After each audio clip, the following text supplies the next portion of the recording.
So Trump wants us to start buying American product. Well, let's look at this in the supermarket at ShopRite. These are product of USA red peppers. Look at the quality of these peppers. And then product of Mexico. They're a little more expensive. Look at these peppers. Again, yellow peppers of Mexico. Look at these peppers. And look at the peppers of America. Donald Trump admits he couldn't care less if prices go up because of his tariffs. In fact, he says he hopes they do. Now, we've come a long way from prices are going to drop on day one. Now, this took place during a recent NBC interview where Donald Trump was pressed on whether or not he told auto execs not to raise their prices. And eventually, he just blurted out, look, I don't care if they do. I hope they do. Here you go. In an unreleased interview, Donald Trump tells NBC he couldn't care less about auto prices. Yeah, we've come a long way from prices down on day one, like I said. And we tried to tell you, Trump supporters, this man does not care about you. He does not give a flying flip about anybody but himself. And we have gone from, I'm going to get your prices down on day one, to maybe tariffs will, maybe they won't cause inflation. There's going to be some small pain. Now it's, I hope they do. I hope they do go up. I don't really care. Why should he care? He doesn't feel our pain. The people around him, the billionaires in his cabinet, don't feel our pain. I hate to say I told you so, but here we are. Miami, Florida. Spring break. Businesses are complaining that they are not seeing the revenue that they typically see this time of the year. That's because spring breakers have found elsewhere to go. There's an over police presence. There are curfews put in place. Hi guys, today we are talking about tariffs and how it's affecting the common man. So watch this video, then we are going to talk at the end of the day. Welcome. Convinced that economic hardship is just another test of loyalty to dear leader. Either way, buckle up. Because if history has taught us anything, it's that Trump's economic policies don't come with an exit strategy, just a trail of broken promises and empty slogans. Today honestly just feels like it's such a bad dream, but I'm so worried about what's going to happen to my small business now that these tariffs are in place. And I feel silly coming on here and crying because I know that every single one of us is going to be affected by these so negatively. But me and my sister started this business when we were in our 20s, and back then we had no idea what was coming our way. We had to run this business through the supply chain crisis and the inflationary crisis and the COVID, and it was so hard. And at the end of last year, we were so grateful that we still had the business and that we still had, all these incredible customers, and we love what we do, and we're able to employ people. And we never would have in our wildest dreams thought that these tariffs would come in and impact us. And now, after all of these years of running this business, I've never been more scared about if the business will survive and if we'll be able to make it past this year. So I just wanted to say to any other small business owners that are experiencing this right now, you're not alone, and we're with you.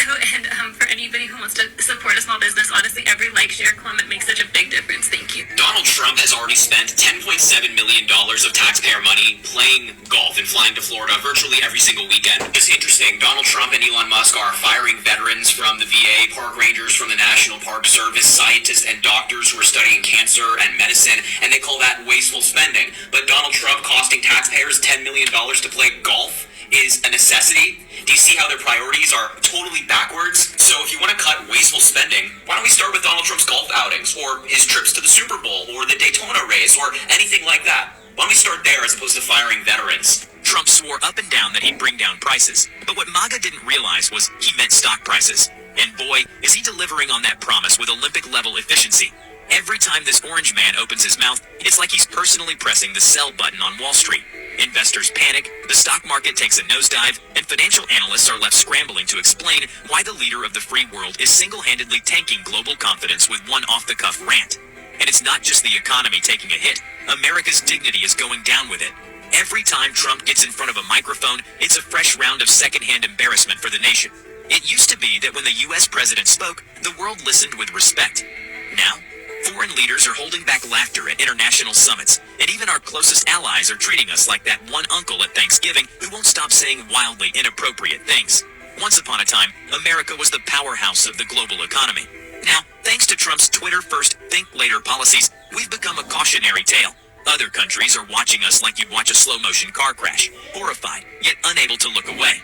And the worst part, MAGA voters were warned. Economists, historians, and literally anyone with critical thinking skills tried to tell them that electing a guy whose financial history includes bankrupting a casino, seriously, a casino, wasn't exactly the best move for economic stability. Anybody, that's wrong. And hopefully these tariffs, I know what he's trying to do, these tariffs will help the people with businesses, make the business stronger, make the people that's working and everything else, they can come back and make a decent living. There's never been a aspect of where a tariff is considered good economic policy. Look at 1929, Great Depression. That's the last time we did across the board massive tariffs was 1929, and there were bread lines. Tariffs have never worked out. Donald Trump signed his tariffs and the stock market immediately crashed. It took a nosedive before the ink even dried, and we are now on a fast track to a recession or worse. Take a look at this. Look what happened after Donald Trump signed his tariffs. Look at the 1,100-point tank job in the Dow futures. And to hear one analyst put it, this is worse than they thought. Listen to this. Market reaction after hours, I've never seen anything like it. This, I think fair to say, is worse than the worst case scenario of the tariffs that many in the market expected. Right. The worst case scenario that they had projected for Donald Trump's tariffs, it's worse than what they thought. This is where we are right now, and here's our problem. Donald Trump will dig in. We saw what happened in 2020 when things didn't go his way. He just kept hoping for a miracle cure or just telling everybody he's doing such an amazing job. You have nothing to worry about. And that's where we may be headed. There may be nobody in charge, no adult that can pull him back and get us off the cliff or at least send us a life raft. You know, there are smart ways to use tariffs and there are dumb ways to use tariffs. Donald Trump is using tariffs in the dumbest way possible. In fact, Trump slapped tariffs on penguins, but not on Putin. Yep, that's true. He sanctioned the Heard and McDonald Islands, only inhabited by penguins, but he left Putin's evil Russia alone. That's what happens when you have no clue to what you're doing. You fire air traffic controllers and dismantle disease outbreak monitoring, sabotage Social Security and VA and censor climate data, defund public schools, and now declare a trade war on penguins. We could be going into the greatest trade war in history. We all know that the Great Depression was caused by a trade war like this when Herbert Hoover slapped on these tariffs and the whole world responded. And the Great Depression, which had started, was greatly worsened. Donald Trump seems to have he doesn't even know history. He hasn't learned history. But we could be on the edge of the greatest trade war the world has ever seen. And who will pay the price? The average American family.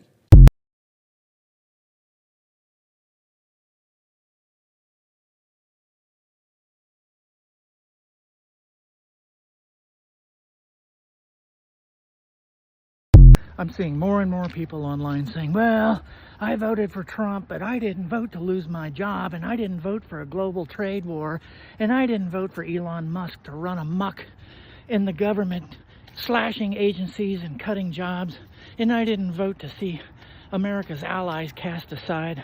Oh, what the fuck are you talking about? Of course you voted for that.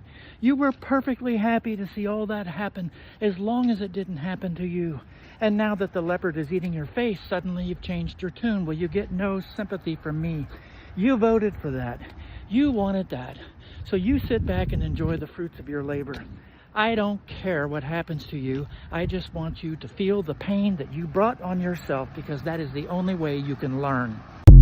Many of us here in the US are waking up this morning to our investments and stocks plummeting. I know I made the mistake of checking my account. Trump's tariffs have had a huge, huge impact on the economy and will continue to do so. You know it's a bad sign when his former vice president, Mike Pence, is speaking out directly against these tariffs and warning that the average American will be losing $3,500 this year as a result of the tariffs. Do you know how many people voted for this administration without even understanding what a tariff is? But do you know who did explain it and did warn over and over? Kamala Harris. She spoke out directly against what is happening now. And yet, here we are. I think it's business as usual, and business as usual has never been good for vulnerable people. How are you feeling about the markets right now? Not great. Anxious? Optimistic. Worried. Terrified. It's not too clear what's going to happen in the future, in the near future, long-term future. Yeah, there's obviously a lot of uncertainty. Now business and politics are even more transparently aligned. Historically, they at least pretended for a while. We have to understand that there's a lot of implications, and all these implications are certainly in the short term are not good for the economy. Someone once said to me, the only days that matter are the day you buy and the day you sell. So I try not to let the kind of daily or weekly up and downs get to me too much. I'm not making any big moves. Just going to kind of wait and see how it plays out, but it's certainly a little disconcerting. My stocks aren't doing too well, so I don't feel good about it. I'm hoping that there's going to be some positive changes soon, and that there's some checks and regulations where the situation can be managed. I just, think about ultimately what's important to me, and it's not, the value of a particular stock or index, and that's, my family and friends, and that's what's most important.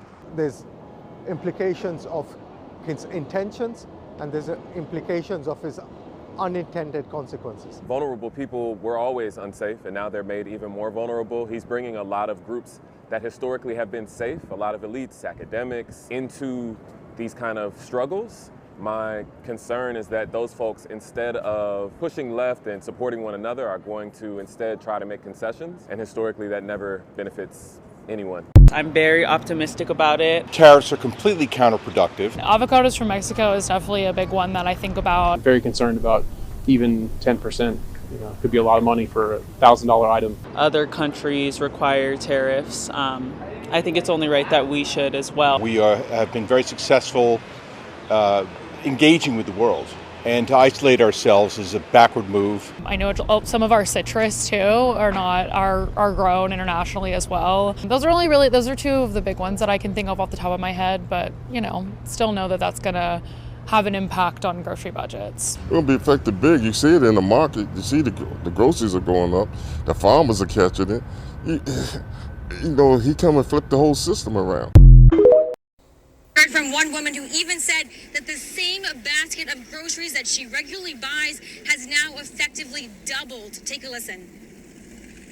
I feel like the prices are ridiculous now. It's to the point where it's going to be harder for people to shop because the prices are just insane. Literally, yes, because last week I literally for the same amount of stuff that I bought, I literally paid like maybe $30-40, and now it's like $75 for like 3 bags of groceries. It's like completely insane. So today we are breaking it down. The tariffs are up, and now the market has crashed. The stock market in America has literally tanked. Everything is going down.